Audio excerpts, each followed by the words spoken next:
Buenos días. Bueno, vamos a continuar con nuestro programa de la SLEP sobre pacientes, mujeres que tienen problemas de fertilidad y que tienen hiperplasia congénita de suprarrenales. Pero antes vamos a darle la palabra a la doctora Camila Céspedes, que tiene un anuncio que hacernos. Muy buenos días. Un anuncio cortico, pequeño, para todos los socios SLEP. No olvidar que la reunión de socios tendrá lugar hoy en este salón a las 18:15. Bueno, ¿para qué los esperamos? Para la reunión. Ahora sí, sigan, por favor. Gracias. Ok, buenos dias. Eu sou Berenice Mendonça, de São Paulo. Tenho grande prazer em apresentar esta conferência de Romina Crispon. Romina Crispon was trained as a pediatrician endocrinologist at the Ricardo Gutierrez Children's Hospital in Buenos Aires, Argentina. Currently, Dr. Crispon works as a CONICET assistant clinical researcher in the areas of childhood gonadophysiology and pathology at the Centro de Investigações Endocrinológicas, Dr. César BHD, in the Division of Endocrinology of the Hospital de Niños Ricardo Gutierrez de Buenos Aires, Argentina. She is a very hard work and produces a lot of knowledge in pediatric endocrinology. Please, Romina.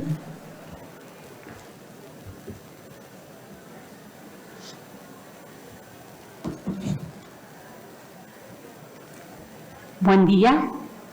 Desde ya muchísimas gracias por la invitación. Es para mí un enorme honor estar acá.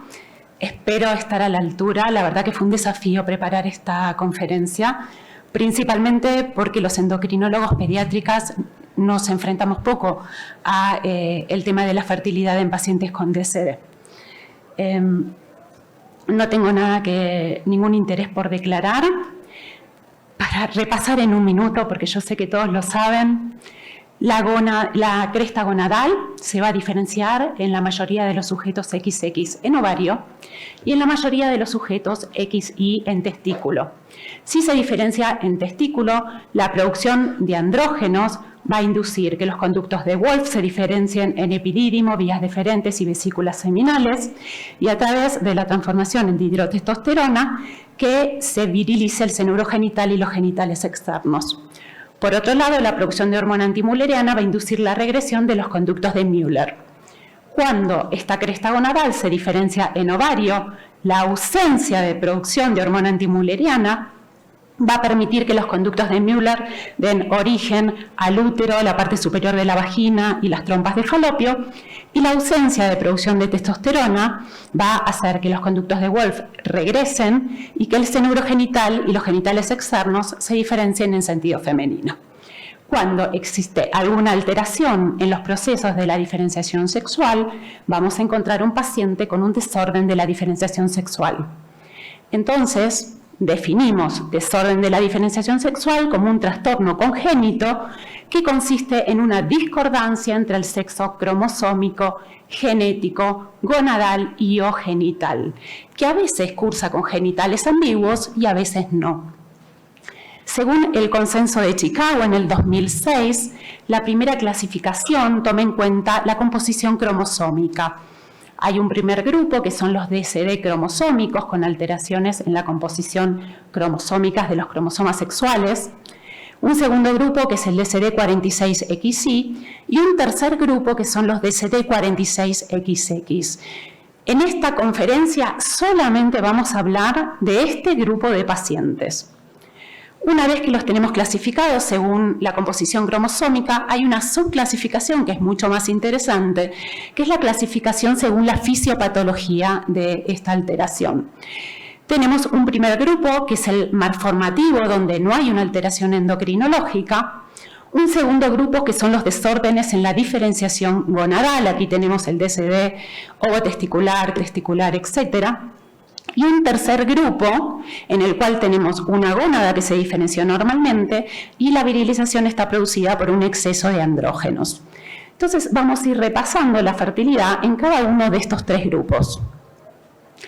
Vamos a comenzar con los DSD46XY malformativos, que vuelvo a recalcar, en estos no hay una afectación en la función gonadal, por lo menos primaria, no hay una afectación endocrinológica. Se conoce que varias de estas afectaciones malformativas tienen un origen conocido génico, a modo de ejemplo nada más, el síndrome de Rokitansky, que es uno de los que más conocemos. Se ha descrito que puede ser causado por variantes en el gen WNT4, WNT7, LHX1 y otros genes, y así distintas malformaciones. Por ejemplo, en el síndrome de Rokitansky no solamente está producido por variantes en un gen, variantes en una base o en pocas bases, sino que hay descrito una larga lista de desbalances cromosómicos que se asocian con este síndrome. Como dijimos recién, una de las malformaciones más frecuentes tiene que ver con la aplasia de los conductos müllerianos. Normalmente, ustedes saben que los conductos de Müller migran en sentido caudal, se unen ambos conductos müllerianos y después necesitan una canalización para formar el útero y la vagina. Entonces, en estos casos de aplasia de los conductos de Müller muchas veces se deben a una falla en la migración caudal de estos conductos o a una falla en esta canalización posterior del primordio útero-vaginal.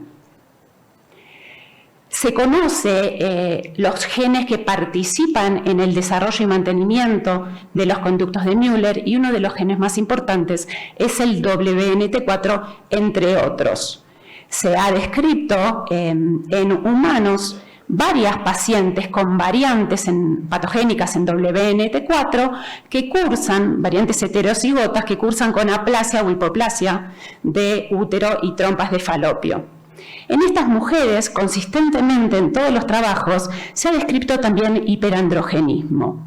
Si bien no está claro la causa del hiperandrogenismo, está propuesto que el WNT4, que tiene muchas otras funciones aparte de participar en el conducto de Müller, podría de alguna manera reprimir la producción de andrógenos gonadales y ante una variante en WNT4, esta producción de esteroides estaría como desreprimida. ¿Cuáles son las opciones en la fertilidad de estos pacientes? Recuerden que estos pacientes no tienen presencia de útero, con lo cual la posibilidad de llevar a cabo un embarazo no está. Pero tienen un ovario normal con posibilidad de generar ovocitos normales. Por lo tanto, una de las posibilidades es el trasplante de útero. Y vamos a hablar en un ratito un poquito más de esto que parece ciencia ficción. La posibilidad de encontrar una madre subrogante y, por supuesto, la posibilidad de adoptar, que es una forma de maternidad también. Recuerden que el ejemplo que les di es solamente en la mutación heterocigota del WNT4. El gen WNT4 es sumamente interesante porque nos hace pensar mucho en las consecuencias de la dosis génica. Cuando hay una variante homocigota en el WNT4 tenemos un cuadro totalmente distinto. Es el síndrome de Sarkal, que es un síndrome malformativo, que es letal y que generalmente las gónadas pueden ser ovotestes o testículos en las pacientes XX. Incluso cuando hay un exceso de dosis en WNT4, en las XX no se ha descrito nada, pero en los XY se ha descrito una digenesia gonadal completa. Pero no vamos a hablar de eso hoy porque son los pacientes XY. Existen, aparte de la aplasia de los conductos de Müller, existen otras malformaciones uterinas como el útero arcuato, el útero bicornes, etc. El mejor método de diagnóstico para evaluar bien qué malformación tiene y cuál es la conducta quirúrgica es la resonancia. En cuanto a la posibilidad de fertilidad en estas mujeres, generalmente luego de una cirugía reparadora, muchas de ellas logran llevar adelante un embarazo, aunque no siempre es posible. Recuerden que las malformaciones y las cirugías reparadoras no afectan solamente la posibilidad de que el embrión se implante y llevar adelante un embarazo, sino que a veces está afectado el transporte de la gameta para lograr una fertilización adecuada. Por lo tanto, algunas mujeres necesitan tratamientos de fertilización asistida. Cuando se logra un embarazo, estos úteros que fueron reparados muchas veces necesitan de una cesárea, a veces hay nacimientos pretérminos, embarazos ectópicos, pérdida de embarazos y retardo de crecimiento intrauterino, por lo cual son clasificados de alto riesgo. Volviendo ahora sí al tema del trasplante uterino, les dije que parece ciencia ficción. En el 2015 se describió el primer caso publicado en Lancet, aquí pueden ver las imágenes porque son increíbles, y es interesante leer esta revisión publicada en el 2021 que describe todos los trasplantes que se realizaron hasta el momento. Se realizaron más de 70 trasplantes y se describieron 23 nacidos vivos de estos trasplantes. Si vemos los resultados obstétricos, todos los nacimientos necesitaron cesárea. Un 10% aproximadamente desarrolló diabetes gestacional, anemia, colestasis, un poquito más preeclampsia y hubo algunos episodios de rechazo del trasplante, algunos preembarazo y otros durante el embarazo, pero todos fueron manejados adecuadamente con medicación. Con respecto a los resultados en los bebés, hubo un alto porcentaje de nacidos pretérminos, pero todos nacieron con un Apgar mayor a 7. Aproximadamente una tercera parte desarrolló dificultad respiratoria, pero siempre se pudo superar. Tenemos que tener en cuenta que las complicaciones no solamente se dan en la mujer que recibe en el embarazo, sino que hay descrito también complicaciones quirúrgicas en los donantes. La mayoría son donantes vivos, aunque hay alguna experiencia en un donante cadavérico. Realmente no conozco que se haya realizado, quizás hubo algún caso, pero yo no estoy al tanto, en Latinoamérica se haya realizado alguno de estos casos, pero bueno, cuando uno habla con los pacientes, uno cuenta cuáles son las futuras perspectivas. Otro tipo de malformaciones que pueden tener estas pacientes tiene que ver con la morfogénesis inadecuada de la cloaca y el seno urogenital. Aproximadamente en la semana 7 empieza a crecer este septo urorectal que va a separar en dos estructuras, el seno urogenital y el canal anorrectal. Esto va creciendo hasta unirse a la membrana cloacal. Entonces, hay varias de estas malformaciones, yo solamente cuento muy breve a 3 de ellas. La más común es la estrofia de vejiga. La estrofia de vejiga es el defecto principalmente del cierre de la pared abdominal anterior que expone a la vejiga.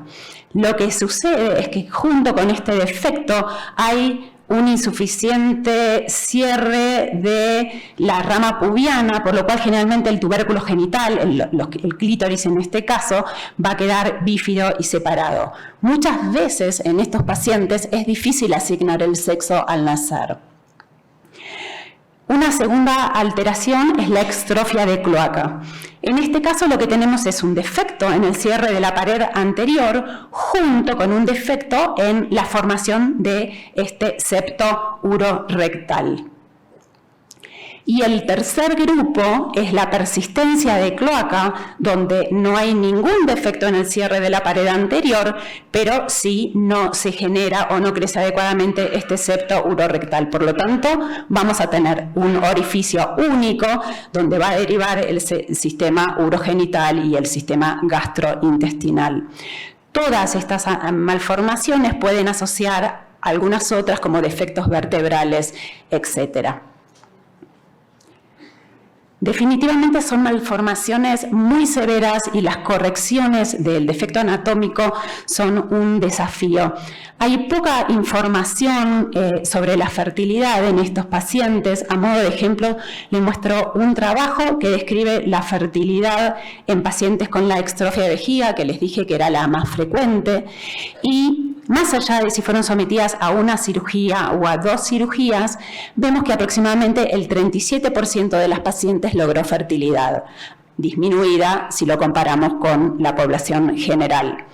Hubo abortos espontáneos, se necesitó en algunos casos tratamientos de fertilidad asistida y en todos los casos necesitaron nacimientos por cesárea. Podríamos preguntar si nos preocupa la posible heredabilidad del defecto. Tengo entendido que existe transmisión, aunque es poco frecuente, pero en este caso no está claro cuál es la causa de la extrofia de vejiga. Está propuesto que podría haber una predisposición genética asociada a otros factores, pero la verdad es que no se sabe para poder entender claramente este tema. Con respecto a por qué está disminuida la fertilidad, hay generalmente una alteración muy importante de la función sexual, a veces hay dispareunia, suelen tener prolapso de los órganos pelvianos, que muchas veces necesitan más de una cirugía.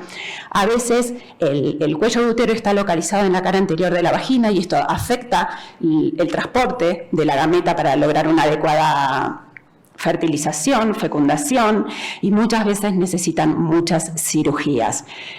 A todo esto está agregado el aspecto psicológico de las cirugías que sufrieron y cómo es su anatomía.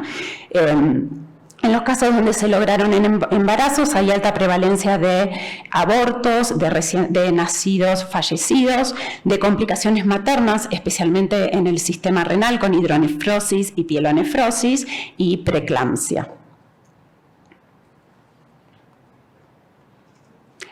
Finalizamos entonces con el grupo de malformativos y pasamos al segundo grupo, que son las alteraciones del desarrollo gonadal.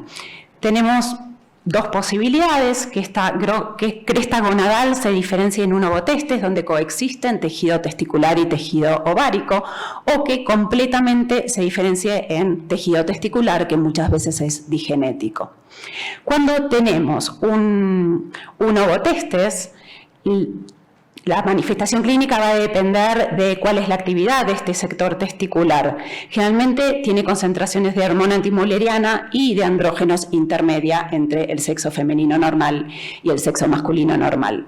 Entonces, esta hormona antimülleriana va a impedir que se desarrollen normalmente los conductos de Müller, por lo cual podemos encontrar remanentes, y vamos a tener una acción de andrógenos que va a inducir una virilización de los genitales externos, por lo tanto vamos a tener genitales ambiguos y restos del conducto de Wolff.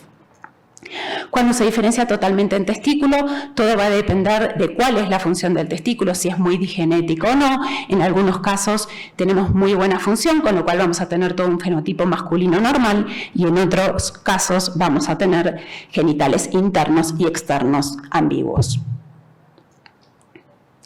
¿Por qué un paciente 46XX desarrolla su cresta gonadal en tejido testicular? Lo que nosotros sabemos es que hasta hace un tiempo se pensaba que la diferenciación de cresta gonadal en ovario era algo pasivo, que se producía solamente ante la ausencia de los genes protesticulares. Hoy ya se sabe claramente que no es así, que es activo y que hay genes que participan en la diferenciación en ovario, como el WNT4, FOXL2 y otros. Tenemos los genes prováricos y tenemos los genes protesticulares, que son más conocidos, y el más conocido de ellos es el SRI, pero no es el único. Entonces podríamos entender que se desarrolla tejido testicular en un paciente XX cuando tenemos una disminución en los genes prováricos o un aumento en la expresión de los genes protesticulares, o en algunos casos, como lo que fue propuesto en los defectos de WT1, ambos mecanismos involucrados. Con respecto al DCD ovotesticular, la propuesta general es realizar una cirugía para poder extraer el tejido gonadal no acorde al sexo asignado. Por ejemplo, este paciente se asignó en sentido femenino y tenía una disposición ideal, porque pueden ver que hay dos tejidos macroscópicamente muy distintos. El tejido proximal era ovario, tenía folículos claramente visibles, y la zona distal era testicular. En este caso, por suerte para el cirujano, fue muy simple poder extraer la parte testicular, siempre con un margen de seguridad donde preferimos perder una partecita de ovario y no dejar testículo que pueda virilizar a la paciente. Cuando no es posible hacer esta extracción, o se puede no hacer nada, o se puede hacer gonadectomía, es difícil dar recomendaciones en este momento donde todo esto está en revisión. Sí En el caso donde esté recomendado realizar la extracción del tejido gonadal no acorde al sexo asignado, es un poquito complicado saber cuál es la edad apropiada. Yo no puedo dar recomendaciones porque está discutida, pero podemos pensar un poquito cuáles son los pros y cuáles son las contras de hacerlos en distintos momentos de la vida. Si lo hacemos en etapas tempranas, la principal ventaja es que vamos a evitar la acción hormonal contraria al sexo asignado, tanto en periodo neonatal como en la pubertad. Y la desventaja principal es que el paciente no está participando en la decisión, y esto es algo clave en este momento. Si lo hacemos en forma tardía, la principal ventaja es que sí el paciente va a participar en la decisión. ¿Cuáles son las desventajas? Bueno, en el caso que sea asignado este paciente masculino, puede pasar que en la pubertad, si no hago esta cirugía en forma temprana, el paciente desarrolle, por la acción estrogénica, ginecomastia, quistes gonadales y hematuria menstrual. En el caso que sea asignado femenino, tenemos posibilidad de que el paciente se virilice en 2 etapas de la vida. Primero, en la primera etapa de activación postnatal fisiológica del eje hipotálamo hipófiso gonadal y en la pubertad.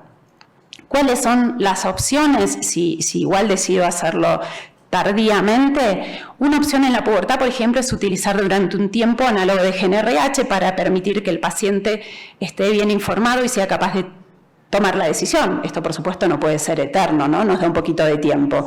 Incluso la utilización de GnRH también se ha propuesto en la etapa de activación del eje postnatal para evitar la virilización en estos pacientes.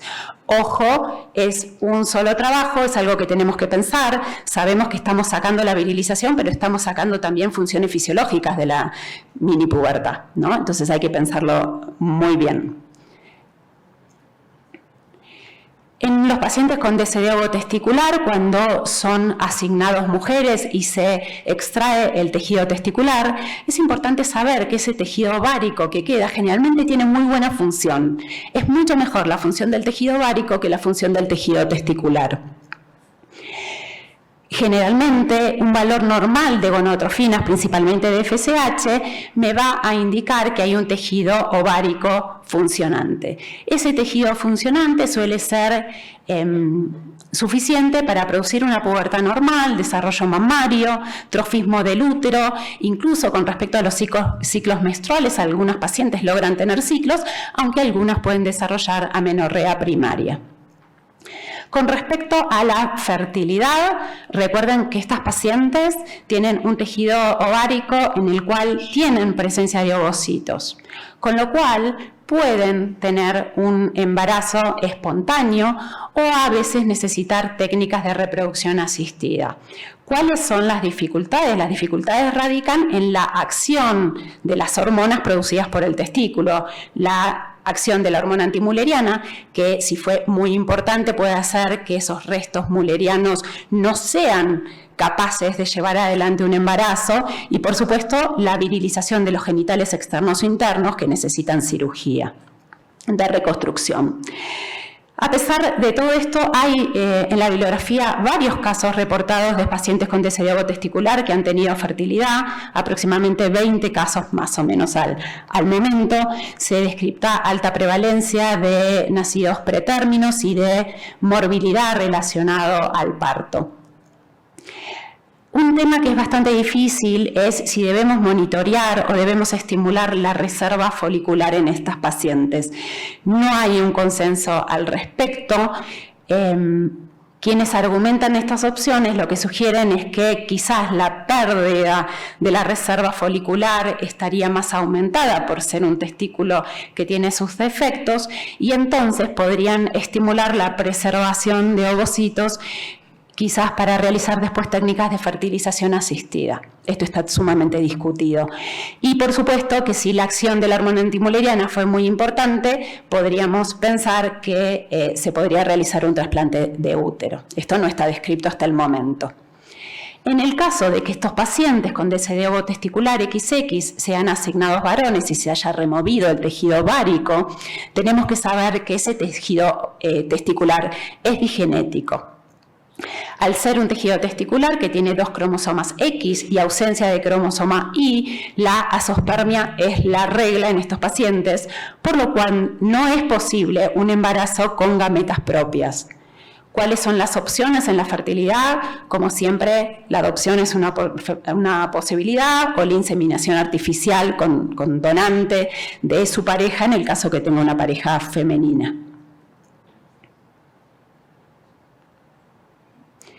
Hay varios trabajos publicados. Este es el reporte de un caso donde en la imagen se ve claramente que se trata de un DCD ovotesticular con un sector ovárico y un sector testicular.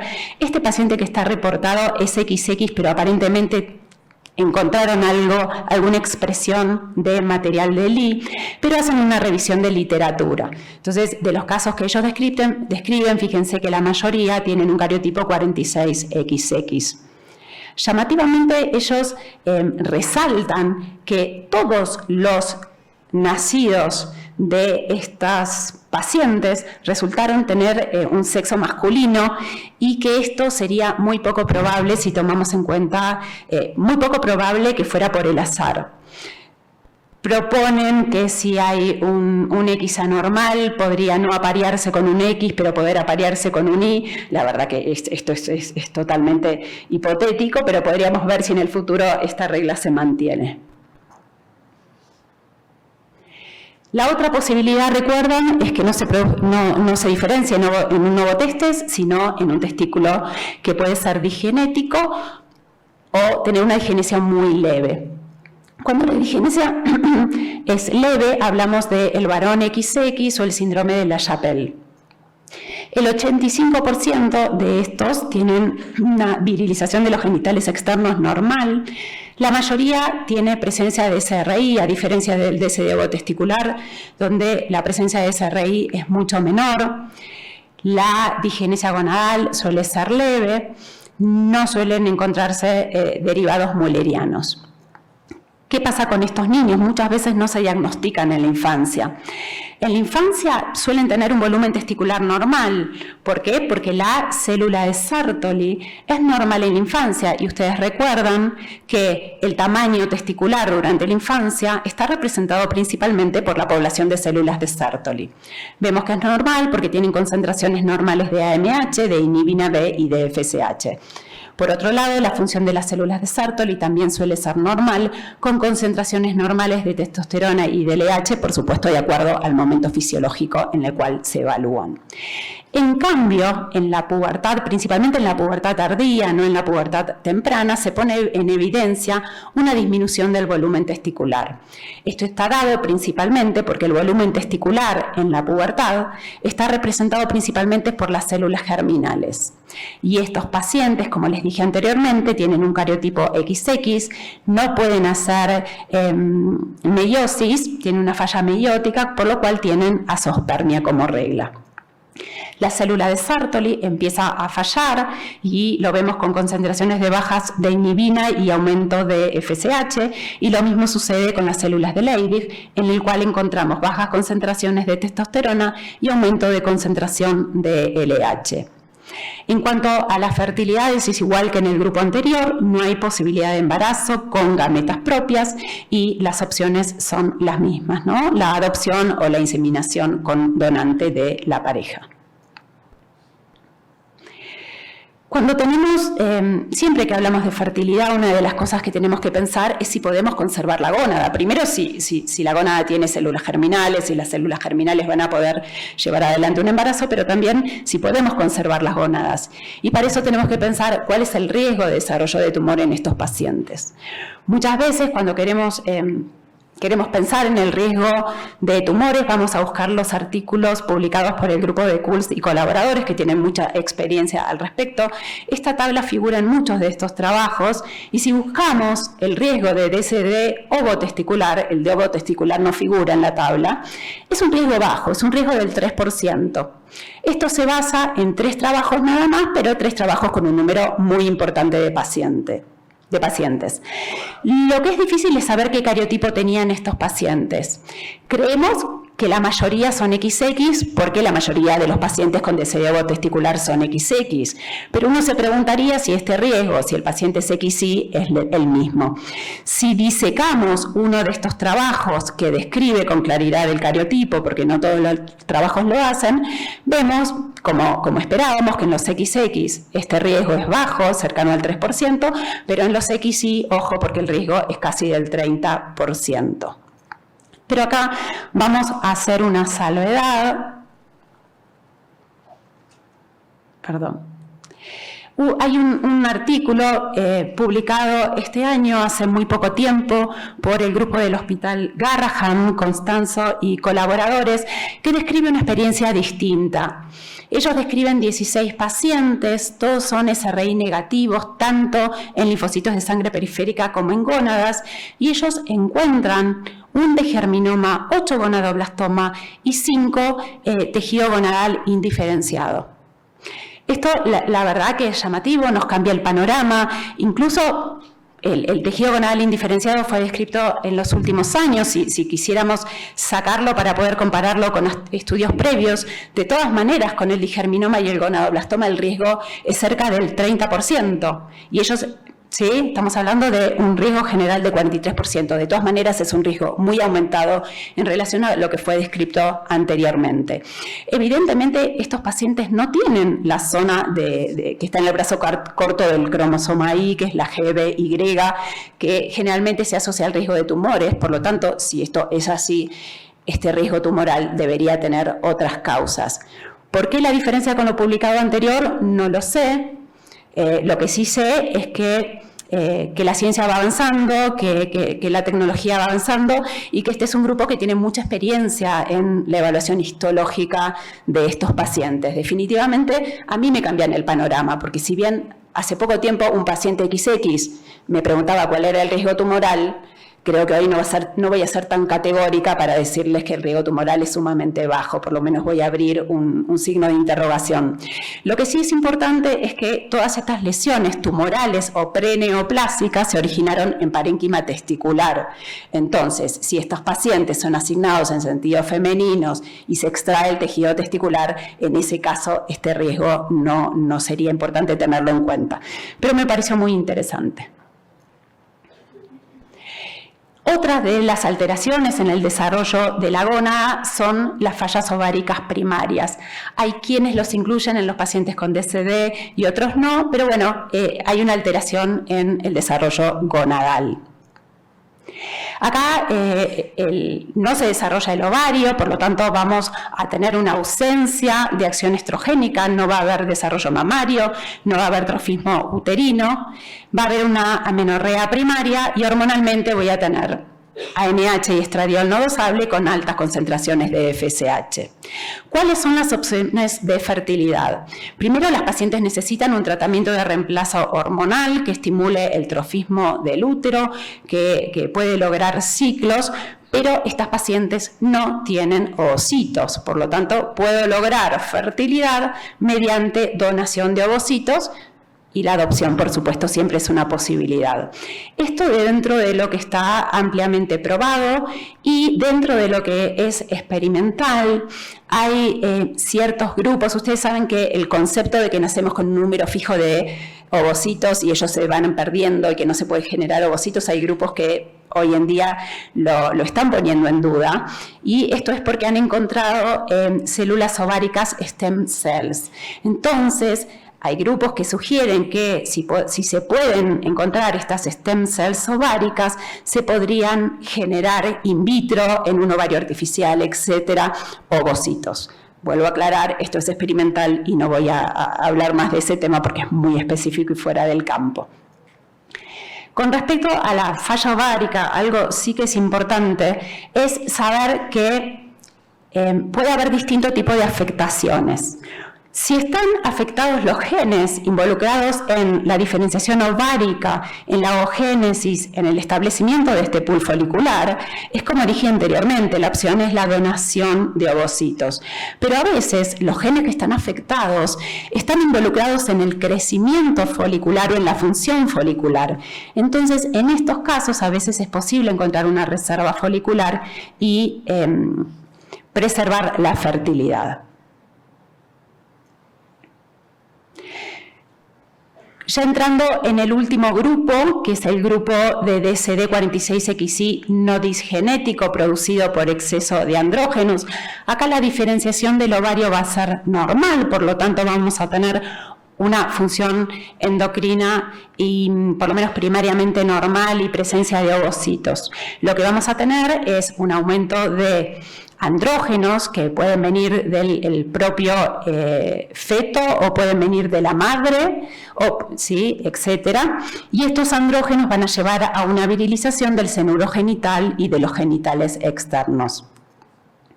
Como no va a haber producción de hormona antimülleriana, los conductos müllerianos van a dar origen a un útero y a trompas de falopio normales. Entonces, si empezamos por lejos, la hiperplasia suprarrenal congénita es la más frecuente en este grupo y de todas esas, la más frecuente es el déficit de 21-hidroxilasa, que representa aproximadamente el 50% de los pacientes con DSD. Existen otras formas de hiperplasia suprarrenal congénita, ustedes las conocen, el déficit de 11-beta-hidroxiesteroide deshidrogenasa o de 3-beta, pero son mucho menos frecuentes comparados con el déficit de 21-hidroxilasa. Las formas clínicas son distintas, ya lo saben, puede ser perdedora de sal, virilizante simple, no clásica. Pero bueno, adentrándonos exactamente en lo que tiene que ver con la fertilidad de las pacientes con hiperplasia, lo que describen la mayoría de los trabajos es que la fertilidad está disminuida. Estas alteraciones en la fertilidad dependerían de la severidad de la enfermedad. Recuerden que es un continuo de afectación enzimática y esto explica las diferentes formas clínicas y del grado de control que hemos logrado con la medicación. Este hiperandrogenismo va a producir una oligo o anovulación. Está descrito que los niveles elevados de progesterona van a reducir tanto la frecuencia como la amplitud de los pulsos de LH.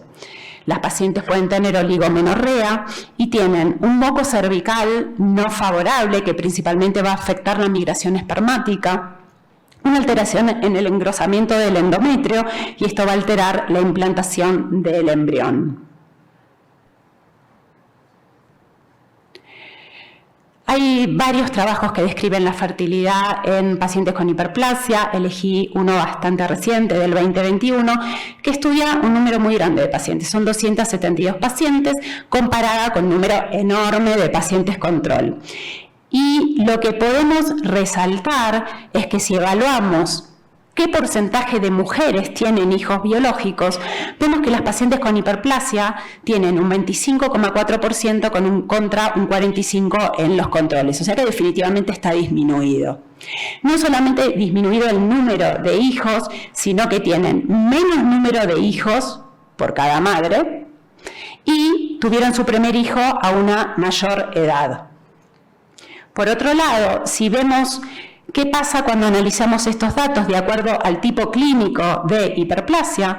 Vemos, y esto es llamativo porque es muy dramática la diferencia, que las pacientes con la forma perdedora de sal tienen muchos menos hijos por madre comparadas con la virilizante simple y la no clásica, que prácticamente no tienen diferencia con los controles.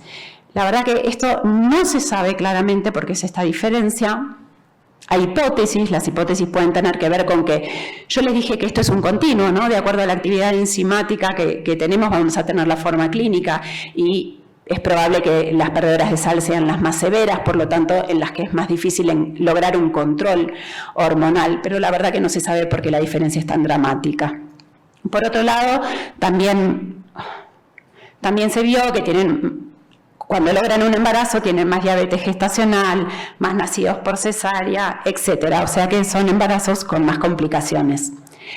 Este es un trabajo que a mí me interesa mucho, es previo al anterior, pero tiene un enfoque distinto. Ellos evalúan un grupo de pacientes con la forma perdedora de sal, otros no perdedora de sal, y lo que evalúan es cuántas de esas mujeres quisieron buscar un embarazo. Y esto es llamativo, miren, de 81 mujeres con la forma perdedora de sal, solamente 9 buscaron un embarazo. De esas 9 que buscaron un embarazo, el 90%, 8 de 9, lograron un embarazo. En la forma no perdedora de sal se ve algo similar en menor magnitud. De 25 mujeres, 14 buscaron un embarazo. Si bien es menos que la población general, es mayor que en la forma perdedora de sal, ¿sí? Lo mismo que veíamos en el trabajo anterior. De estas 14 que buscaron embarazo, el 93% lograron un embarazo. Entonces, debemos diferenciar dos cosas. Una es la tasa de embarazo y otra es la tasa de fertilidad. La tasa del embarazo es el número de chicos por mujer que busca embarazo, y aparentemente esto sería normal en las pacientes con hiperplasia. Y la tasa de fertilidad es el número de embarazos por mujer, sin diferenciar quién buscó y quién no. Y esto sí estaría reducido. Entonces, ¿por qué las pacientes con hiperplasia buscan menos fertilidad? No se sabe claramente, hay un montón de hipótesis. Lo que sabemos es que estas mujeres son menos sexualmente activas. Muchas no tienen actividad heterosexual, por lo tanto eso hace que tengan menos número de descendencia. Algunas, sí, no todas, pero hay quizás un poquito más de disforia de género que en la población general. Y por supuesto los aspectos anatómicos que tienen que ver con las consecuencias de la virilización y de la corrección de esa virilización, que pueden dificultar tener una relación sexual por un introito estrecho, o todos los aspectos emocionales y psicológicos relacionados a todos los pacientes con DSD. Es interesante que leamos los trabajos del DSG Life Group, que lo que hacen es evaluar cuál es la calidad de vida en los pacientes con DSD. En este trabajo específicamente realizan una encuesta a las pacientes con hiperplasia, y lo primero que le preguntan es si en algún momento se discutió la fertilidad con ellas. Y fíjense que el 60% dice que sí, menos del 60%, o sea que hay 40% en los cuales nunca se les habló de este tema. Y de las pacientes a las cuales les hablaron de este tema, la mitad tiene una opinión neutral o no está satisfecha con la información recibida.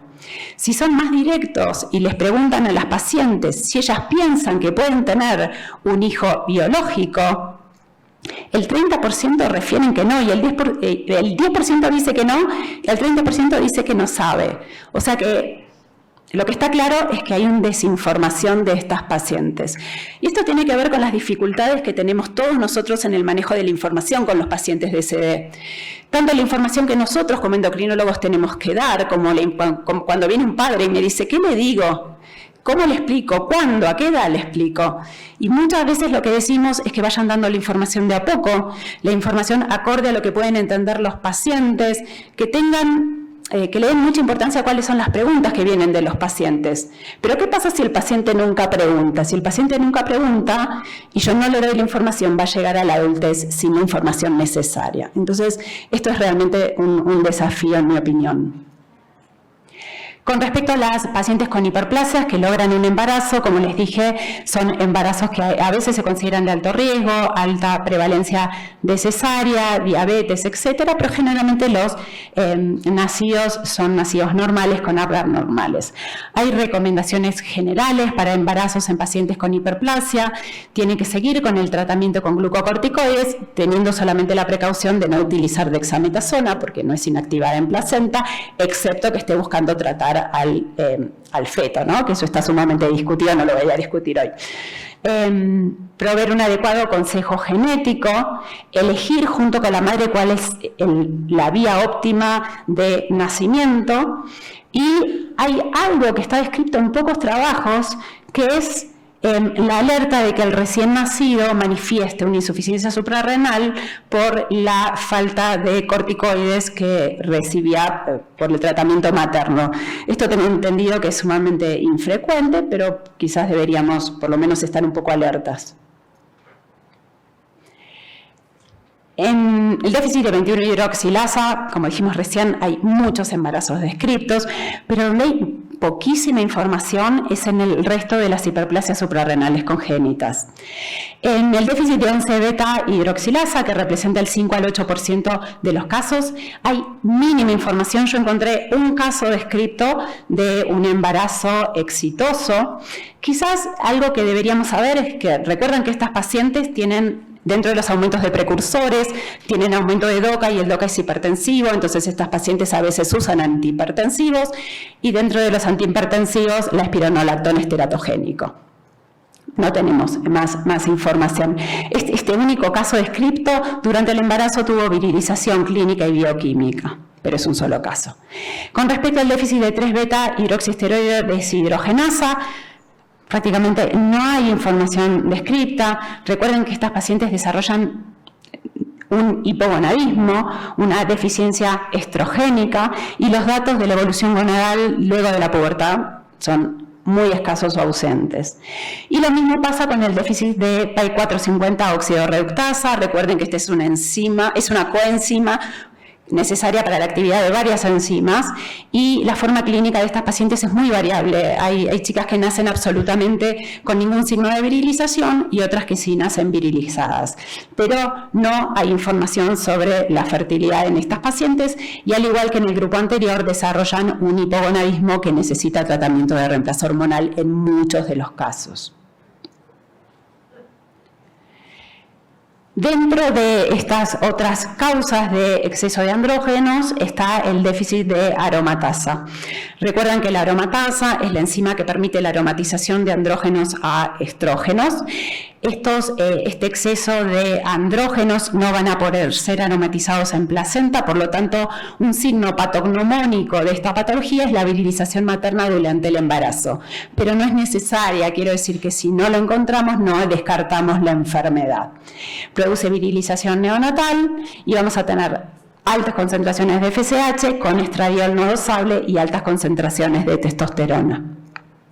En la pubertad hay un hipogonadismo hipergonadotrófico. Este hipogonadismo va a hacer que el desarrollo de las mamas sea ausente o pobre, que el útero sea hipotrófico, se manifiestan con amenorrea primaria, y algo muy característico es la presencia de quistes ováricos, que a veces son de tamaño muy importante, incluso pueden llevar a la torsión, y otros signos de virilización.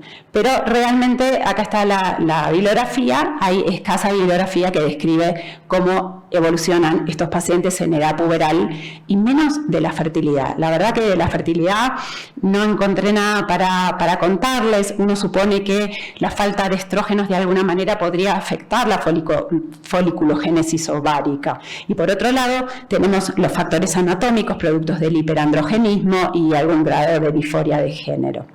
El tratamiento está relacionado con la reconstrucción genital y el reemplazo principalmente de estrógenos o de estrógenos y progestágenos para lograr ciclos. Pero sobre fertilidad, esto es hipotético. Ya para ir finalizando, vamos a hablar un minuto de algo que es más difícil, que es el tema de si debemos preservar la fertilidad en las pacientes con DCD. La verdad, esto está sumamente discutido. Uno podría preservar ovocitos o uno podría preservar tejido gonadal para utilizar estas técnicas que les conté anteriormente. Si encuentro stem cells ováricas, poder lograr la generación de ovocitos. Pero esto es definitivamente experimental. Pero debemos preservar la fertilidad. La duda es si encontramos células germinales, si se produce una pérdida progresiva de estas células germinales mayor a la que encontramos en la población normal, y eso no está claro. Y si decidimos preservar la fertilidad, ¿cuándo lo debemos hacer? Porque si esta pérdida, ¿sí?, es progresiva, lo deberíamos hacer en forma temprana, y en forma temprana no vamos a tener el consentimiento del paciente, que es otra cosa que buscamos. Por otro lado, hay otras preguntas sin respuesta. Si encontramos estas células germinales, ¿van a ser adecuadas para poder realmente después lograr un embarazo con técnicas de reproducción asistida?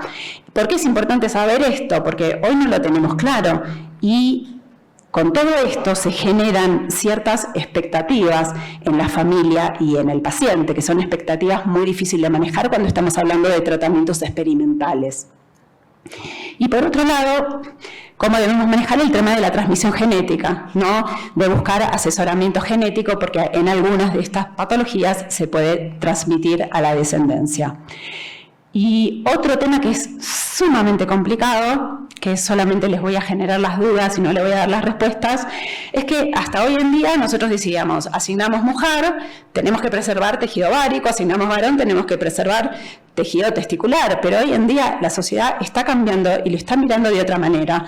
Ustedes saben que hay pacientes con una insensibilidad completa a los andrógenos, que siempre se asignan mujeres, o por lo menos hasta el momento, Hay algunas que desean preservar tejido testicular, pensando que puede haber una posibilidad de fertilidad futura. O podemos pensar en esas pacientes DSD que se asignan varones, que sabemos que quizás tienen un tejido ovárico que tiene folículos. ¿Deberíamos preservar tejido ovárico en una paciente que estamos asignando varón? Bueno, es un tema sumamente complejo, no tengo respuestas, pero sé que tenemos que abrir un poco la cabeza para poder pensar en estas posibilidades.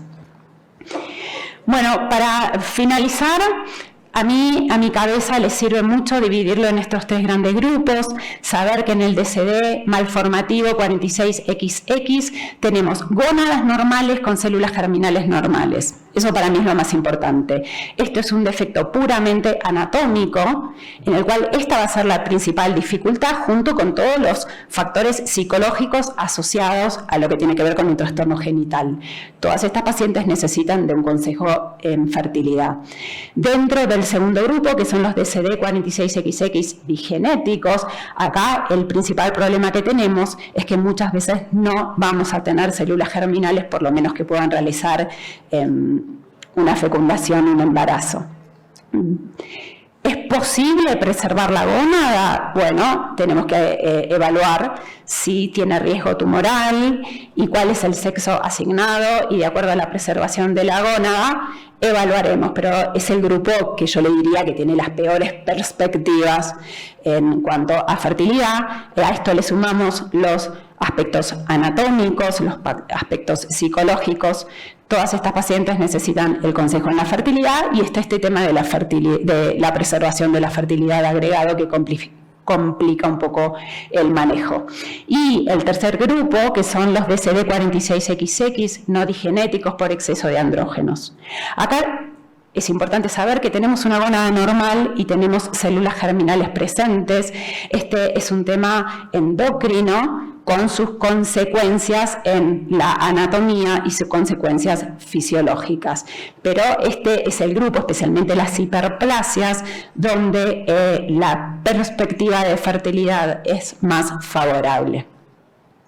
Así que he finalizado. Nuevamente agradezco a quienes me han invitado y a ustedes que me han escuchado.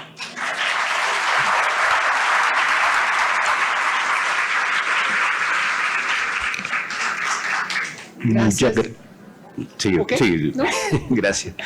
Muchas gracias, Romina, por la excelente conferencia sobre pacientes XX con DSD. Excelente. Bueno, gracias. Abrimos pues la sesión. La palabra, Berenice, por favor. Obrigada, menina. Realmente cobriu todas as informações. Acho muito importante a sua revisão. E realmente há muitas coisas para pensarmos no futuro, para oferecer a esses pacientes, mas também com algum cuidado, né? Por exemplo, eu queria sua opinião pessoal sobre transplantes de útero. O que você pensa, e queria que primeiro Tânia fizesse a sua pergunta. Obrigada. Romina, estão me escutando? Felicitações por sua tão brilhante charla. Apenas um comentário, gostaria de falar sobre nossa experiência. Temos 150 pacientes adultas com as formas clássicas de hiperplásia. Como você comentou, a razão de fertilidade é alta nas que desejam embaraço. Para as nossas pacientes virilizantes simples, a taxa de embaraço é 90%. E discordamos daquela muito grande revisão de literatura que a taxa de embaraço em las perdedoras de sal é quase 80%. Mas a razão de ninhos por paciente é abaixo da população geral, aproximadamente 1,2. Eu penso que a grande dificuldade é o trauma dos genitales atípicos, dos resultados da cirurgia. Né? Por isso, a necessidade de se ter um psicólogo desde a infância. E terminando, temos 6 pacientes com a deficiência de 11-hidroxilasa.